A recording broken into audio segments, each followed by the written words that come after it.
Welcome to the Unitarian Universalist Congregation of Danbury. First, please silence your phones if you've not already done so.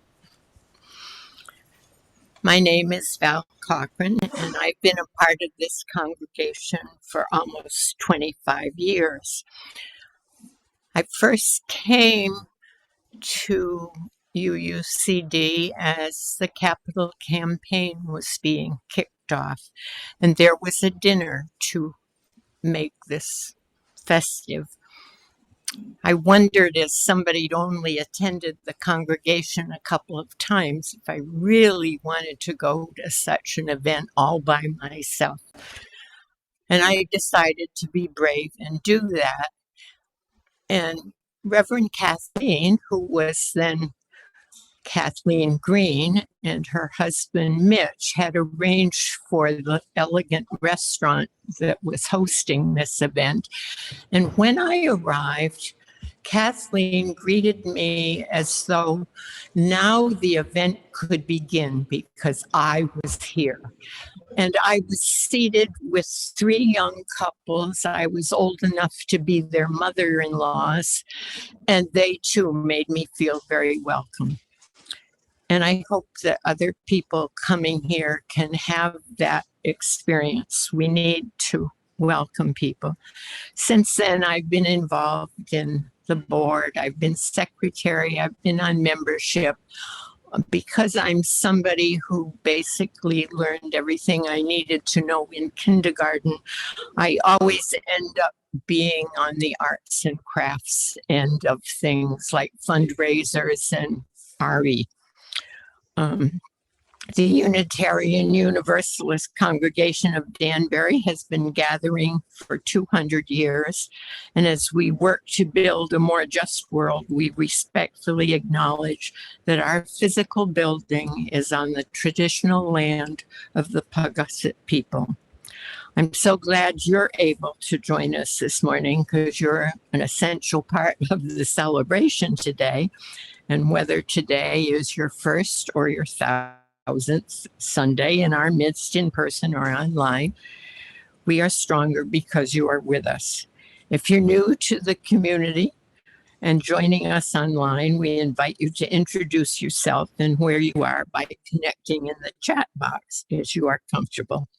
At the conclusion of today's service, you'll have a chance to participate in a breakout group for individual connections and deeper check-ins. If you're new and here in person, please fill out a visitor card at the table near the exit before you leave. We are one people of many beliefs, many origins, sexualities, and genders. We are all growing, all learning, all loved. Just as you are welcome here. And our announcement, I just want to give you a little information about our guest minister. Today, we welcome Reverend Julie Taylor, and she is a Unitarian Universalist community minister specializing in critical incident response, community crisis, and pastoral care. Reverend Taylor is a senior director of contextual ministry and an affiliate professor at Meadville Lombard Theological School. Agitating, preaching, and working towards dismantling systems of white supremacy are key in Reverend Taylor's theology and work. Again, welcome.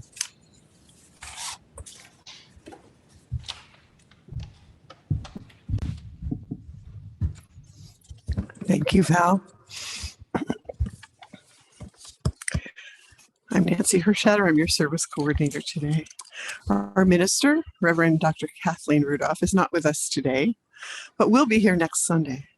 We're happy to have Reverend Julie Taylor joining us online from Chicago. Reverend Julie, we offer you our warm greetings. Let's now take a moment to greet one another by starting with those of us in Fellowship Hall, turning to the camera and giving a wave to those online this morning. Good morning. Whether you're in Georgia, New Hampshire, Rhode Island, or here in Danbury, we're glad you're here. And then take a moment to greet those around you And those of you online, please greet each other through the chat box. We'll give you a minute and a half, and then we'll call people back to their seats, but please greet one another. And yes, you can get up and walk around. It's okay. Say hello.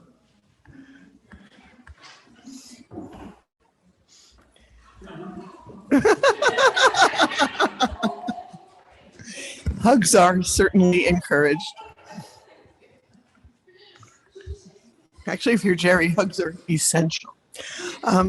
Okay, I don't have to strike the singing roll to get you back to your seat. What a great group. Okay. And now our opening words from Reverend Julie.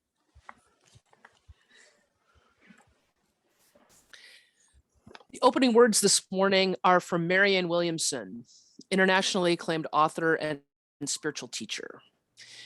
She writes, advocating for American independence, Thomas Paine wrote, quote, "We have it in our power to begin the world over again," unquote. And indeed, on July 4th, 1776-ish, that is exactly what our founders did.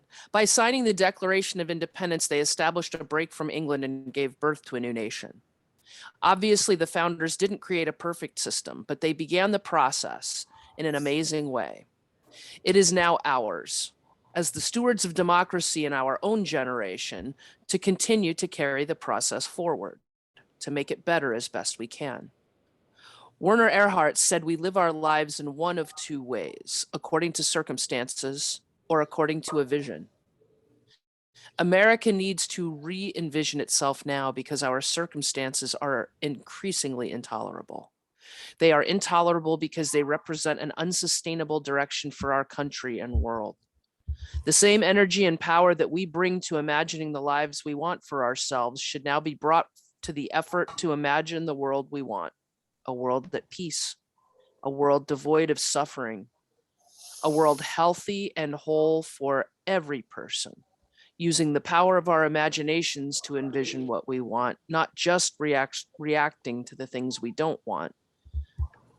We'll activate our brains, expand our hearts, and invoke forces in the universe that seem to have no connection to the vision whatsoever, but that plant a seed, conceive a possibility, and start a revolution that will one day be seen to have saved the world.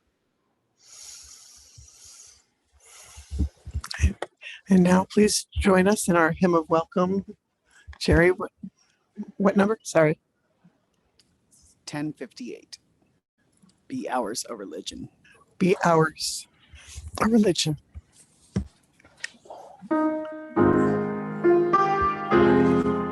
Words on the screen.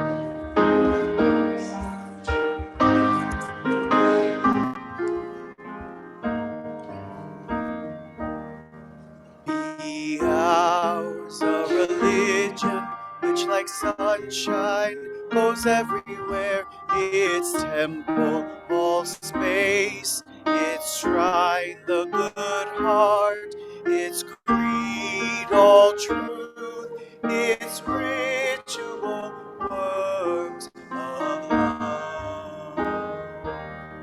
Be ours, a religion which like sunshine goes everywhere. Its temple, all space, its shrine, the good heart, its creed, all truth, its ritual works of love.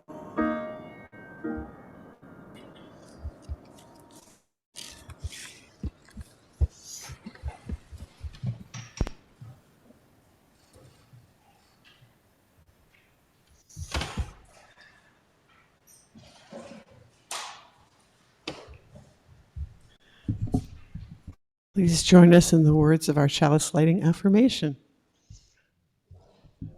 Love is the spirit of this congregation, and justice is its light. This is our covenant, to dwell together in peace, to seek and speak the truth in love, to help one another and celebrate life.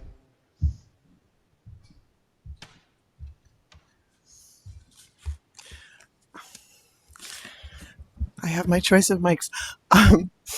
Our children's affirmation.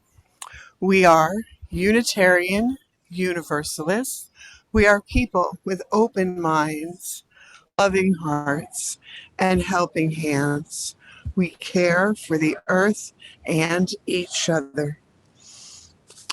Our story today, I Am America and America is Me, by Charles R. Smith.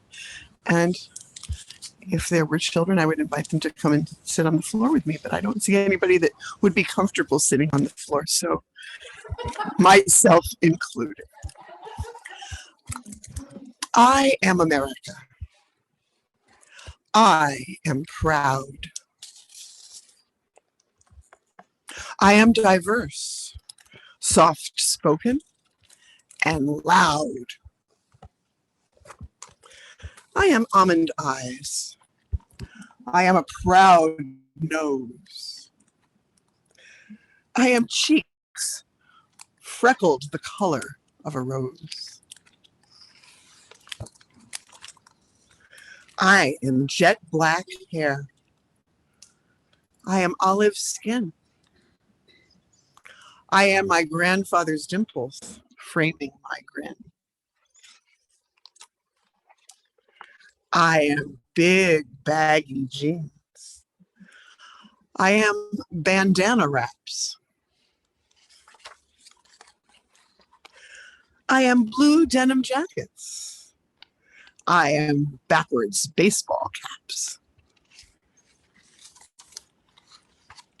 I am rhythm. I am blues. I am country. I am soul.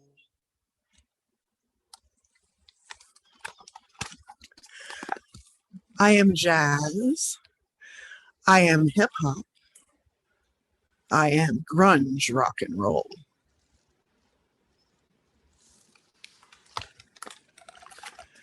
I am candy cane sticks. I am ice cream smiles.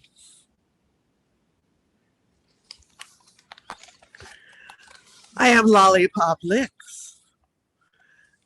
I am warm apple pie. I am Catholic, Protestant, Muslim, Jewish, Christian, Mormon, Quaker, Amish, Asian, Italian, Indian, Irish, Greek, Latino, African, Polish. I am a new branch sprouting in my majestic family tree. I am America, and America is me.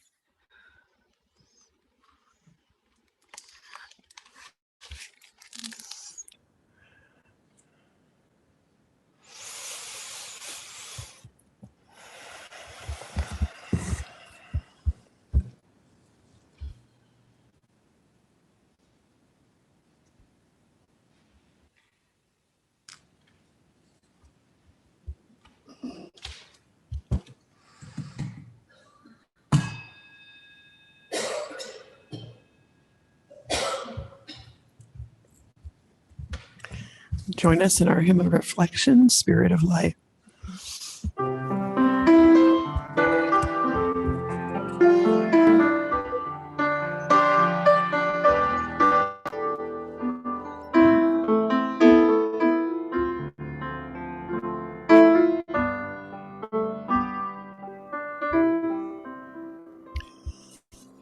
Spirit of life, come unto me.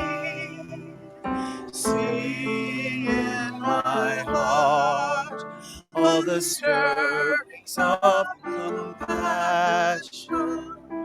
Blow with the wind rise in the sea, move in the hand, giving life the shape of justice.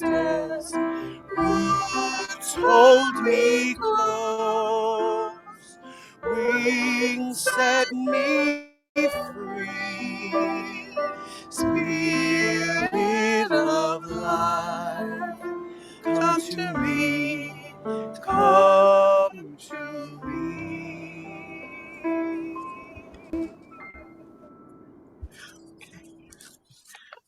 It's now time for our offering. Reading. No, it's not. Okay. That's coming. Thank you, Reverend. The reading today is actually two short readings, which will likely be familiar to all. The first is the preamble to the Constitution of the United States of America. We, the people of the United States, in order to form a more perfect union, establish justice, ensure domestic tranquility, provide for the common defense, promote the general welfare, and secure the blessings of liberty to ourselves and our posterity, do ordain and establish this Constitution for the United States of America. And the UU principles. We, the member congregations of the Unitarian Universalist Association, covenant to affirm and promote the inherent worth and dignity of every person, justice, equity, and compassion in human relations, acceptance of one another, and encouragement to spiritual growth in our congregations, a free and responsible search for truth and meaning, the right of conscience, and the use of the democratic process within our congregations and in society at large. The goal of a world community with peace, liberty, and justice for all. Respect for the interdependent web of all existence of which we are a part. And the eighth principle. Journeying toward wholeness by working to build a diverse, multicultural, beloved community by our actions that accountably dismantle racism and other oppressions in ourselves and our institutions. And now the offering. It is now time for our congregational offering. If you're with us for the first time, your presence here, virtual or actual, is your gift to us. Members who are gathered here in Fellowship Hall, please express your generosity as our greeters circulate the donation basket. Those online may click a link posted in the chat to make a donation or pledge. Or you may also mail a check to UUCD at 24 Clapham Ridge Road in Danbury, 06811. And as we create this holy place together, thank you for doing your part to support and sustain this community that we love.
Well, good morning. It's great to be with you all in virtual space.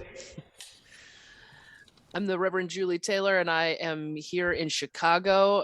Although I am a former New Yorker. I was in New York City for almost 25 years, and so the Northeast still feels like home to me. In fact, I've been around long enough that I still think about the Metro New York district.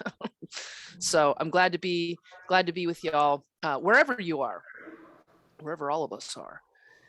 Oh, it's the middle of a long holiday weekend that for me came at the end of a long couple of weeks. Just yesterday morning, I flew back with my two kids from spending 2 weeks, almost 2 weeks, combining both vacation and some work time at the UUA's annual General Assembly, which was held this year in Portland, Oregon. I don't know if any of you have ever been. I love General Assembly. It is day after day after day of being inspired by the work Unitarian Universalists are doing all over the country and all over the world, getting connected. And in addition to just those pieces, right? Those pieces of finding out what the ministries are happening, it's also a time to get connected to old friends, and as happens every year, making new ones. And it's also the time when we do the actual work of the denomination.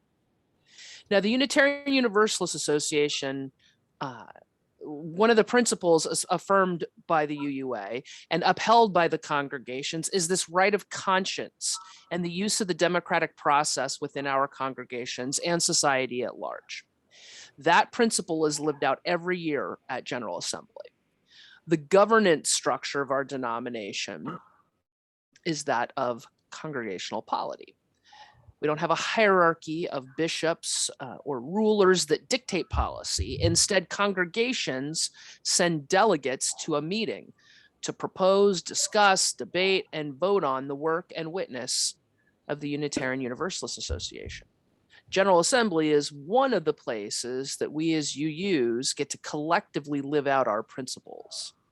It's exhausting, but it's also pretty cool. Now, not everybody agrees on everything.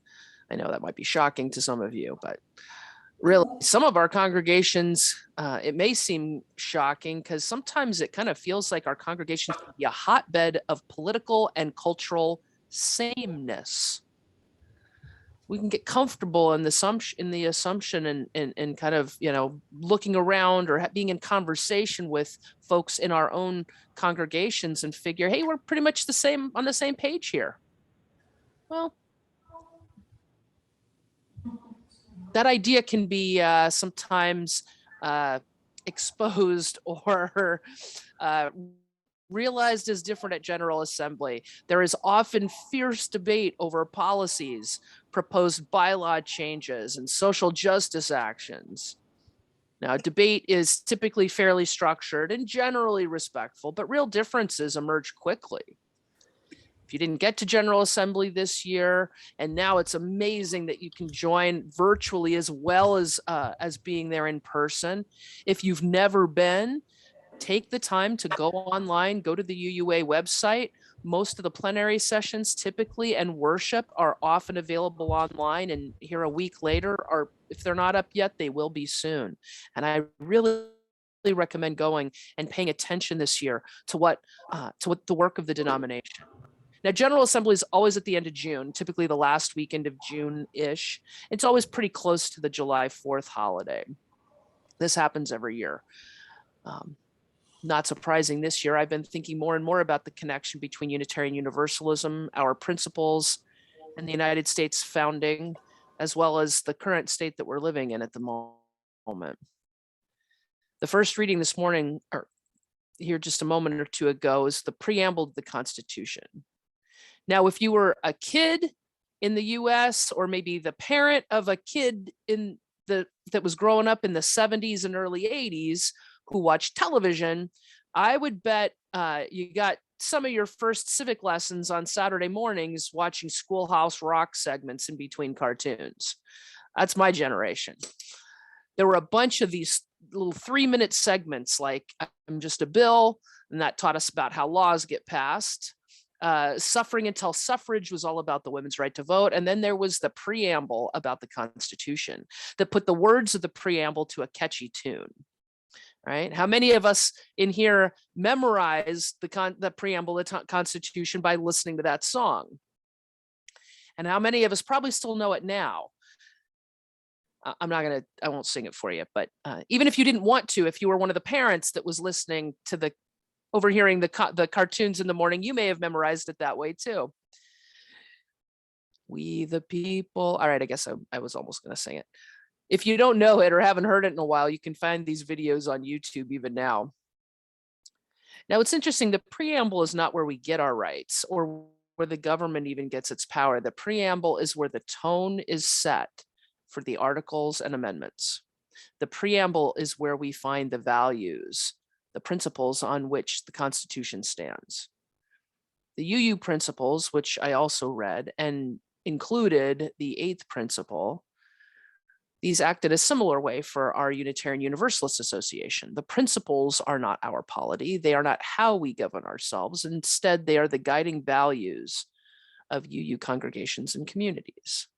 While not as well known, certainly as Schoolhouse Rock, there's actually a song a lot of our kids, UU kids, learn to remember the principles, which I will not sing for you, but ask some of your kids to sing it for you sometime. Both the preamble to the US Constitution and the USA's and the UUA's principles call for something bigger than just the individual. They call for us to be community. Both start with the word we. The idea, the concept, the vision of the United States of America and Unitarian Universalism has always been communal rather than individual.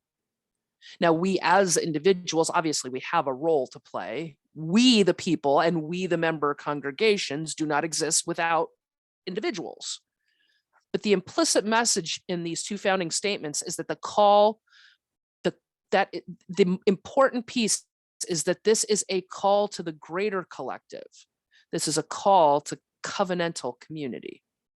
And yet, neither the US Constitution nor the principles were finished upon their completion, right? Both were imperfect and have required updates. To date, there have been 27 amendments to the Constitution. The first version of the UU principles was adopted in 1960, but initially there were not 7. In 1984, the current voted on version of the principles was written, and it would include that we are what we tend to call the 7th principle, the respect for the interdependent web of all of existence of which we are a part. Right now, congregations around the continent are working to adopt the 8th principle, and it is my understanding that that has been a conversation for you all there in Danbury as well. I don't know if you've had your own vote yet or not, but the conversation is happening. Just to remind you, this 8th principle, we, the member congregations of the Unitarian Universalist Association, covenant to affirm and promote journeying toward spiritual wholeness by working to build a diverse, multicultural, beloved community by our actions that accountably dismantle racism and other oppressions in ourselves and our institutions. If you haven't had the vote yet, I strongly encourage you to continue discussion and to vote to include this important 8th principle as part of your congregational principles and affirmation and commitment to the greater aspirational ideas of Unitarian Universalism. And then when it comes to voting at General Assembly, that you vote to include the 8th principle as one of the UUA's principles. Now, when it was originally written, we the people did not include all people.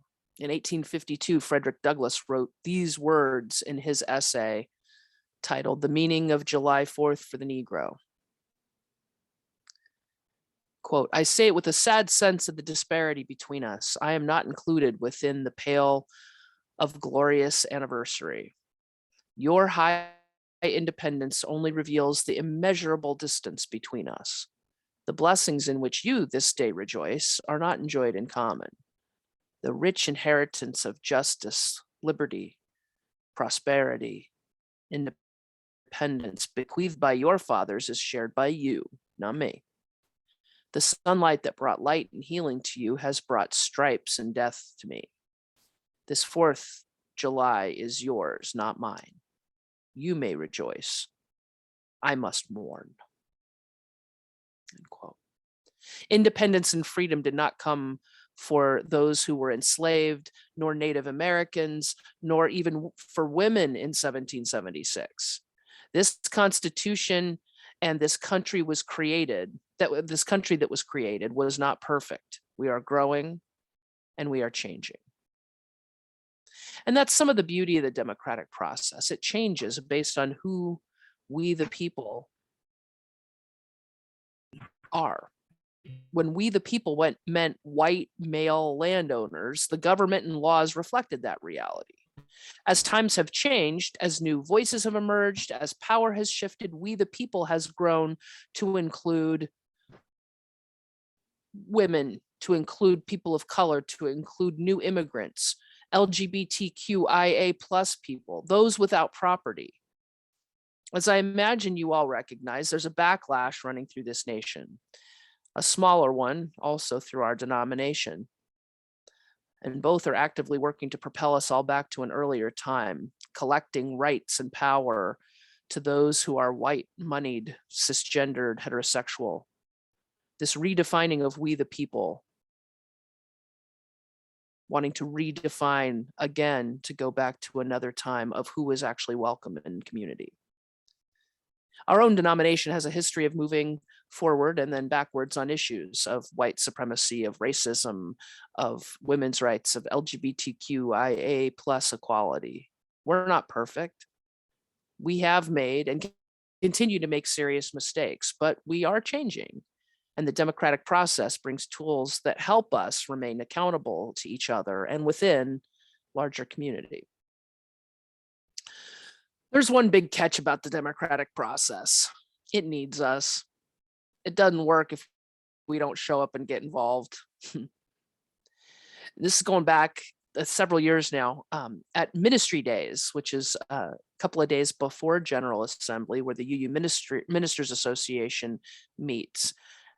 It's called Ministry Days. And so a couple of years ago, guest speaker I was able to hear was Dr. Marshall Ganz. And he spoke to us. Dr. Ganz is a grassroots organizer who got his experience in early days in the democratic process in Mississippi, volunteering for the Mississippi Summer Project and the Student Nonviolent Coordinating Committee. He went on to work with Cesar Chavez, organizing agricultural workers in California for about 16 years. And he's worked for and with many political campaigns, including devising the community organizing model for Barack Obama's 2008 presidential campaign.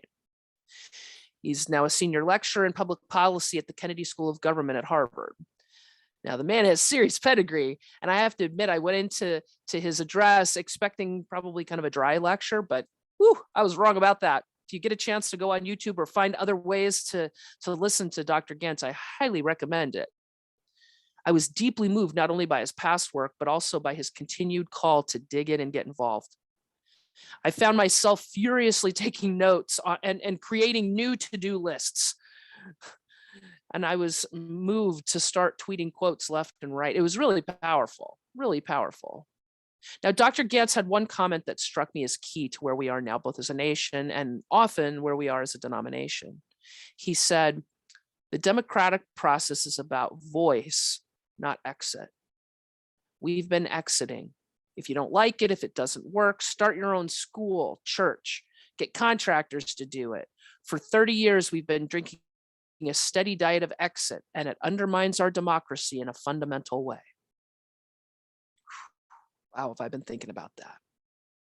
Now, I can see that happening in our society with fewer people voting in non-presidential and local elections, outsourcing jobs to contractors rather than hiring employees, folks retreating from public education, from public discourse, retreating into polarized silos of gated communities, one-sided news conglomerates, unfriending people with different opinions, and even retreating into our congregations. In the years I've been a Unitarian Universalist, I've often felt and actually heard the sentiment that this country is beyond help. Deep hurts and cynicism, and yes, fear, make us want to keep our heads down, stick with people and ideas we know, and choose not to reach outside. There's too much to risk. You know, our society, in lots of ways, and I think particularly for those of us who exist predominantly in white, heteronormative, middle class communities, really changed from we to me. Rugged individualism is tearing our communities and our nation apart. And as UUs, we are not immune to this. In fact, we're often perpetrators of it.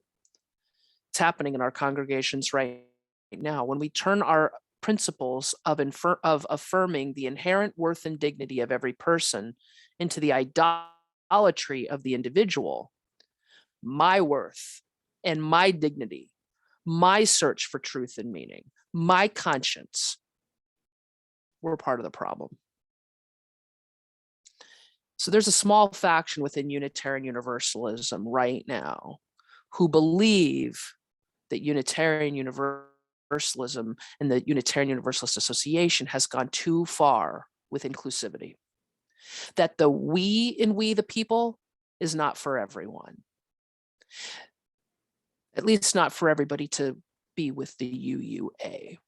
That by recognizing, this group believes that by recognizing that the we includes Black, Indigenous, people of color, transgender folks in our communities, and that it always has. Black, Indigenous and people of color and transgender folks have always been in our UU communities. Recognizing the contributions and leadership of folks who have been historically, intentionally marginalized is too much. There's a small faction within Unitarian Universalism that call themselves and use names that sound really innocuous, like the Fifth Principle Project, the UU Multiracial Unity Action Council, or the Gadflies. This group, these individuals, these people are actively working to have those of us who are part of the historically and intentionally marginalized group, they would like us to exit and start our own UU denomination and leave to them what they determine is theirs, the UUA.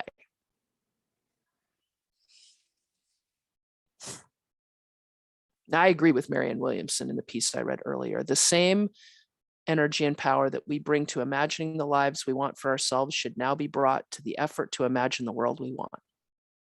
That quote, I believe Unitarian Universalism has the values, the spark, and the history to be a saving force in this country. The work that we're doing right now, the adoption of the eighth principle, not just in name, not just to be written as part of the principles that we hang on the walls, but actually to live it out in our collectives. I believe that has the spark and the history to be a saving force within our denomination, within our lives, within our communities.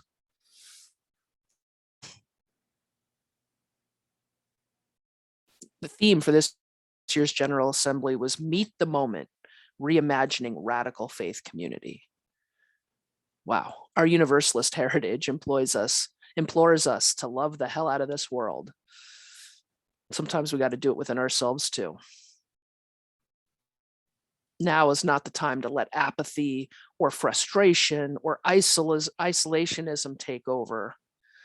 I don't have to tell you, if you've been paying attention to anything in the news the last couple of weeks, women and people with uteruses need us now. Refugees need us now. Children in schools need us now. Black people, Indigenous people, people of color, white people need us now. Danbury needs us now.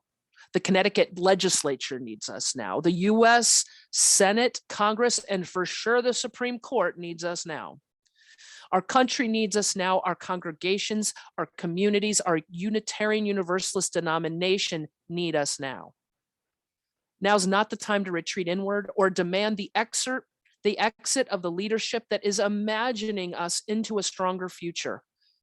Now is the time for us, individually, collectively. We need to use our voices, we need to use our votes, our values, our dollars, our words, our feet, and our hands to do the work, to save our world. We the people. We the people. Amen, and blessed be.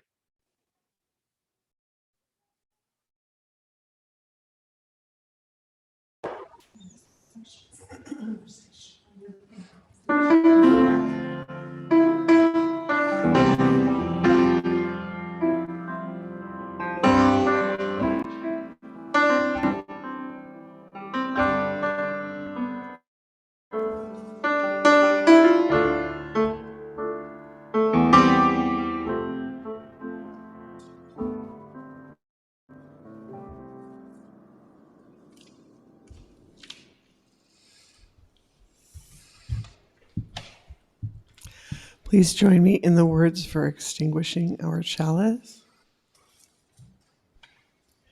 We extinguish this flame, but not the light of truth, the warmth of community, or the fire of commitment. These we carry in our hearts and out into the world until we are together again.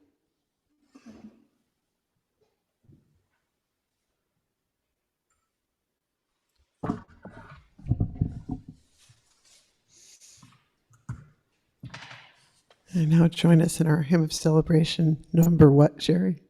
1051. We are. 1051, we are.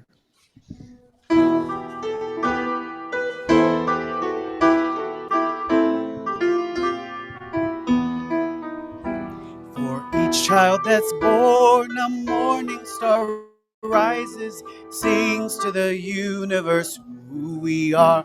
For each child that's born, a morning star rises, sings to the universe who we are. We are our grandmother's prayers, and we are our grandfather's dreamings. We are the breath of our ancestors. We are the Spirit of God. We are mothers of courage and fathers of time. We are daughters of dust and the sons of great visions. We're sisters of mercy and brothers of love.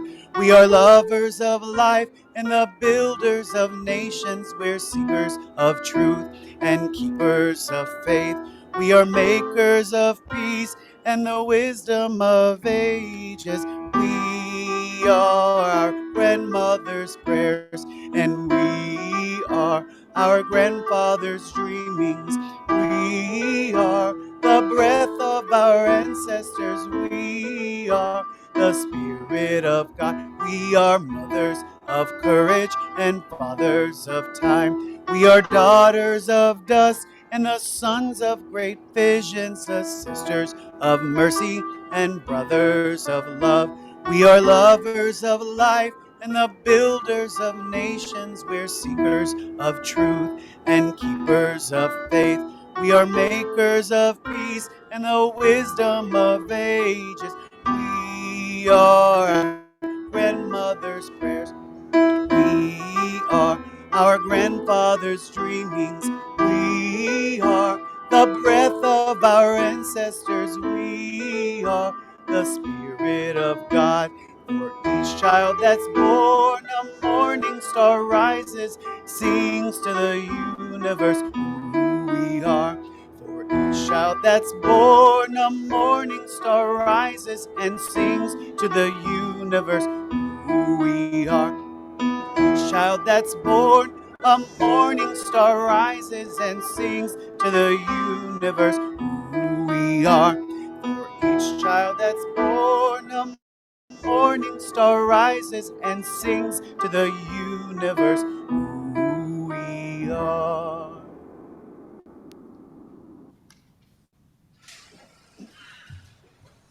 I once read something inscribed on a church's walls. written on the walls. It said, "This is a church with walls to keep the roof up, not to keep people out." I pray that the walls, virtual and literal, of this great Unitarian Universalist congregation keep the roof up, but they don't keep us in, and they don't keep people out.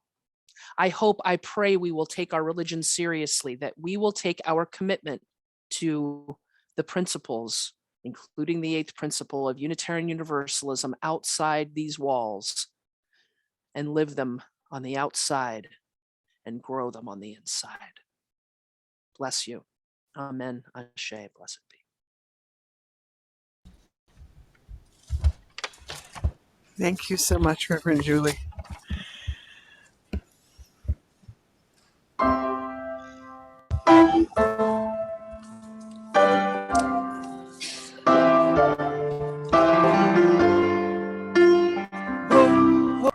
Oh, oh, oh, oh.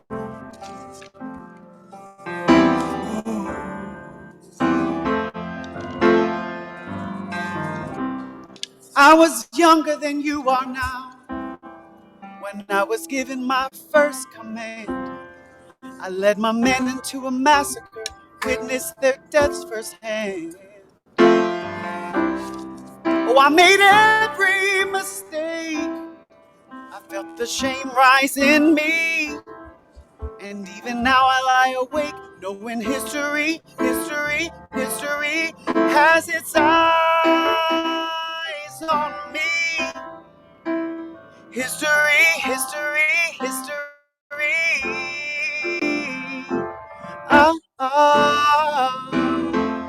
History has its eyes on me.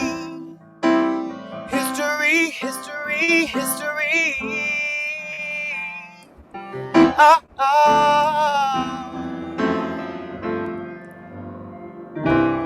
Let me tell you what I wish I'd known when I was young and dreamed of glory.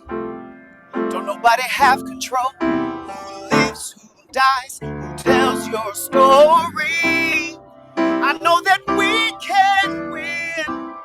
I know that greatness lies in you. But remember from here on in that history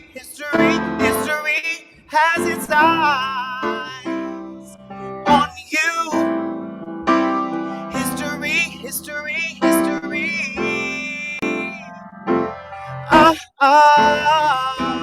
History has its eyes on you. History.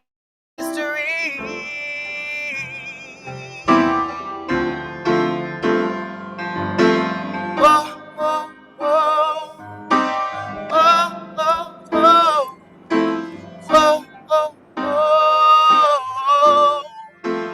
History has its eyes on you. History. History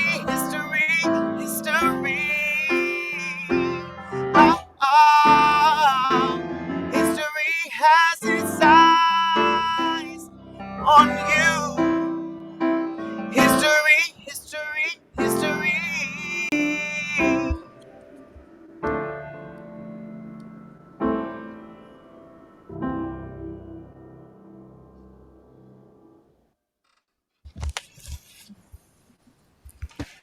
This concludes our service for this morning.